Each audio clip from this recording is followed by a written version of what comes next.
Ma'am আপনার parcel.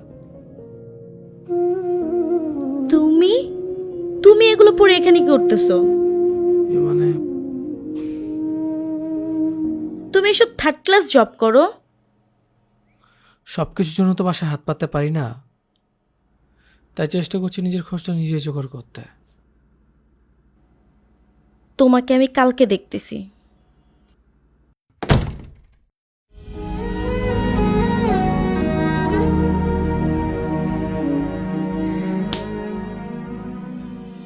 তুমি এরকম একটা নিচু কাজ করো, এটা যদি আমি আগে জানতাম আমি কখনোই তোমার সাথে সম্পর্কে যাইতাম না আকাশ।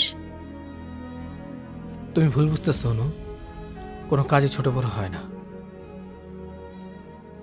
আমি শুধু নিজের খরচ জোগানোর জন্যই কাজটা করি, তার মানে এই নয় যে এই কাজটা আমার ভবিষ্যৎ চলে যাবে। আমার তো ভাবতেই লজ্জা লাগে, কেউ যদি আমাকে জিজ্ঞেস করে তোর বয়ফ্রেন্ড কি করে, আমার তো সেখানেই নাক কাটা যাবে। কেন যারা ডেলিভারি কাজ করে তারা কি মানুষ হয় না? তুমি বুঝতেছো না আকাশ, অনেক হইছে। একটা ফুড ডেলিভারি করা ছেলের সাথে আমি আর যাই হোক থাকতে পারবো না। তোমার তো কোনো যোগ্যতাই নেই আমার সাথে প্রেম করার। আর তোমার এই ফালতু গিফট, এগুলোর আমার কোনো প্রয়োজন নাই।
কেমন আছো আকাশ?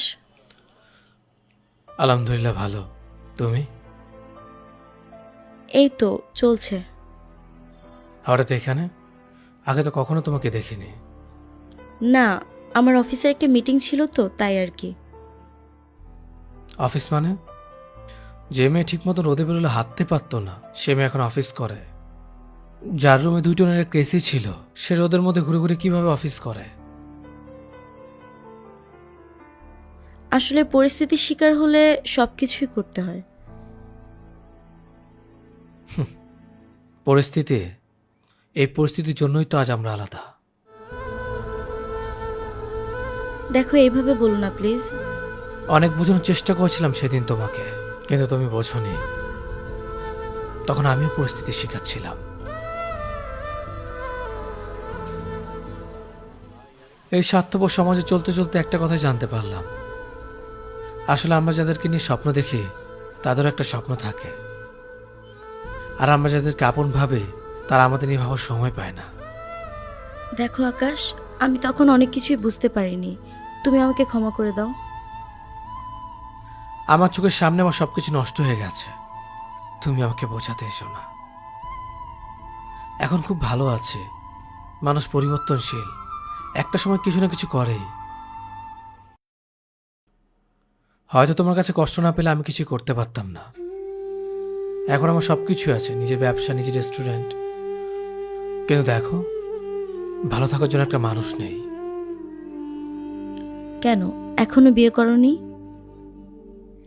নতুন করে কারো কাছ থেকে অপমান হতে চাইনি। কেন, এখন তো তোমার সবকিছুই আছে, তুমি চাইলেই একটা ভালো ফ্যামিলির মেয়েকে বিয়ে করতে পারো। হ্যাঁ চাইলেই পারি, কিন্তু একজনকে না পাওয়ার আক্ষেপটা এখনো যায়নি। আমার এই কষ্টের কথা আমি কখনো কারো কাছে বলিনি। আমি জানি আমার এই কষ্ট আমার কাছে পাহাড় সমান,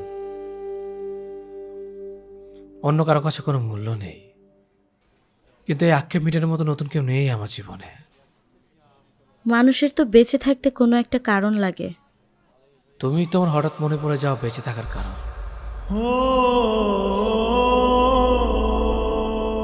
তোমাদের প্রত্যেকটা কষ্টের জবাব দেওয়ার জন্যই তো আমি বেঁচে আছি। এটাই কি যথেষ্ট না? তুমি কি বোঝাতে চাচ্ছ? যে তুমিই শুধু আমাকে ভালোবেসেছো, আমি তোমাকে ভালোবাসিনি? সেদিনের পর থেকে আমার কাছে মনে হয়েছে আমার ভালোবাসা একতরফা ছিল।